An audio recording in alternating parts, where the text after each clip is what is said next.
Check it out, Casper! Hey everyone, and thanks for tuning in. Casper here, and as a YouTuber who primarily makes Team Fortress 2 videos, I've seen an interesting dialogue taking place on my recent video comments since I started putting out Overwatch videos. Now, while some people are excited by the idea of a new game, whether they enjoy it for its similarities to Team Fortress 2 or not, others are kinda mad. Are they mad because they're narrow-minded narcissists who believe I only make videos for their entertainment, despite the fact I immediately produced a video explaining how the content of my channel is going to stay Team Fortress focused and any Overwatch videos will only exist as extras to my regular content? Well, maybe.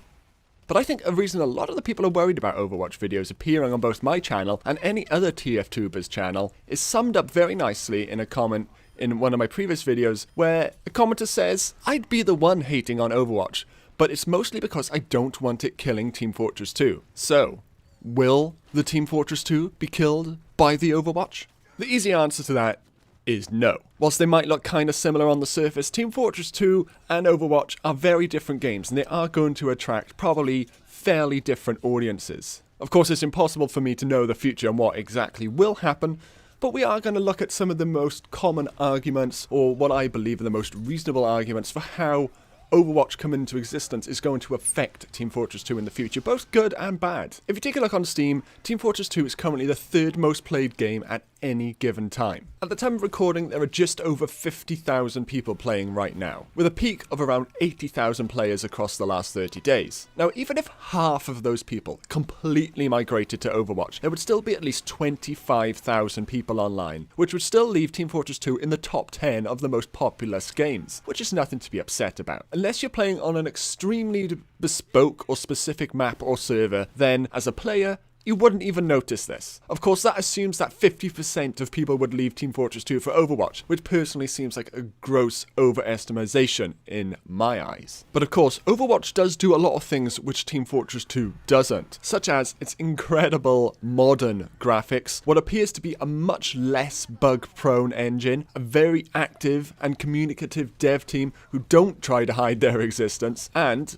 this is probably the most alluring feature to many Team Fortress players, it offers a brand new and fresh gameplay experience. Many people who play Team Fortress 2 have been playing it for a long time, so the prospect of a new but maybe similar game is definitely something that's going to attract them. However, there are many things that Overwatch will simply never achieve that Team Fortress 2 does. For starters, the barriers to entry of Team Fortress 2 are much lower. Team Fortress is free to play. Anyone with a Steam account, also free, can just install Team Fortress 2 at any time and start playing. Overwatch, on the other hand, costs £30 at the current time. So any people out there looking for a new game but aren't sure are much likely to just pick up and give Team Fortress 2 a go before they give Overwatch a go. As for things such as gameplay and sheer variety and customization, then Team Fortress wins hands down. Overwatch's maps, characters and game modes have all been designed to play out in a very specific way and are largely competitively focused. The fact that Team Fortress's characters and game modes and maps have all been developed and evolved separately over the last 9 years actually works in its favour. You will never play Overwatch and find a team of 6 heavies wielding only sandwiches, crouching outside the enemy spawn shouting "Pootis, Pootis, Pootis" over and over, whilst the enemies and remaining friendlies try and build a totem pole of players next to them. Team Fortress 2 has a charm and randomness which cannot be captured anywhere else. Of course, if anyone is looking for a competitive game to take up, and esports is big news these days, then Overwatch is probably what they want to go for. As I just mentioned a moment ago, Overwatch has been built with competitive in mind, and Blizzard are piling a lot of resources into Overwatch's competitive options, even at this early stage. Overwatch even has more seats available than Team Fortress 2 at the next Insomnia LAN in the UK, so in that respect,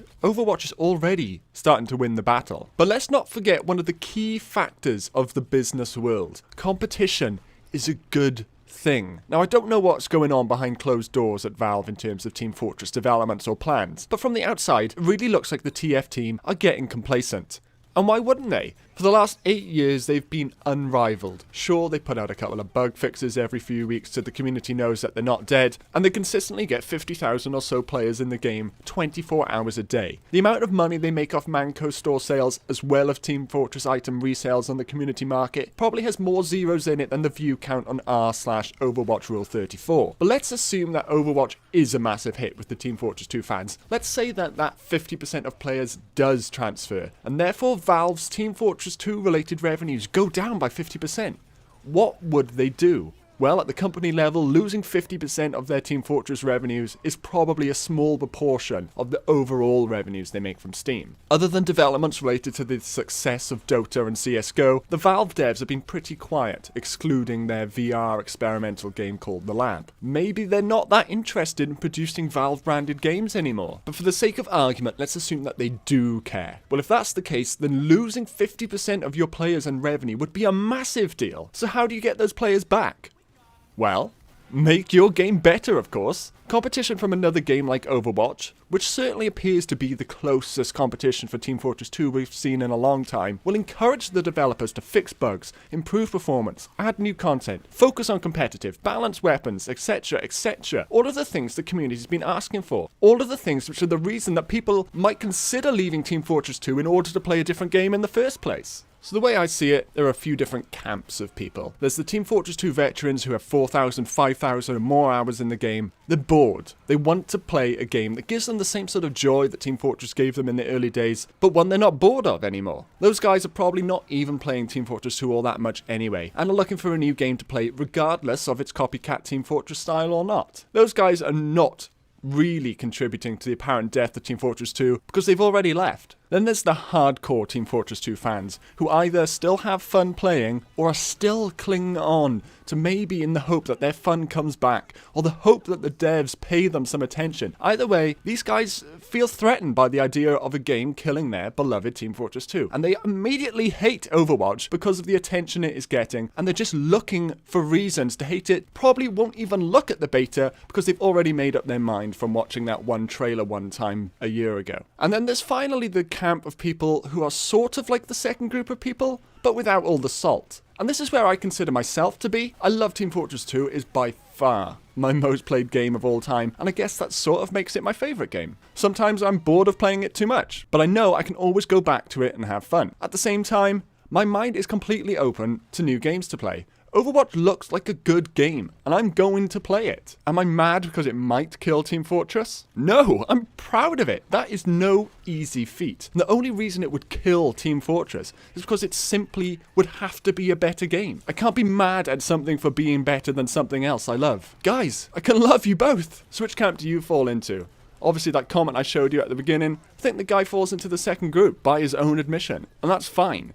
I can understand why people would feel that way. All I ask is that you politely let other people feel the way that they feel as well. Don't care about Overwatch? That's fine. Don't watch Overwatch videos. Personally, I'm putting as much effort into Team Fortress 2 as I ever have. Overwatch is just an extra. So again, we ask bluntly, will Overwatch kill Team Fortress 2? I don't think so. Overwatch will probably damage Team Fortress 2 a bit. Maybe not at all.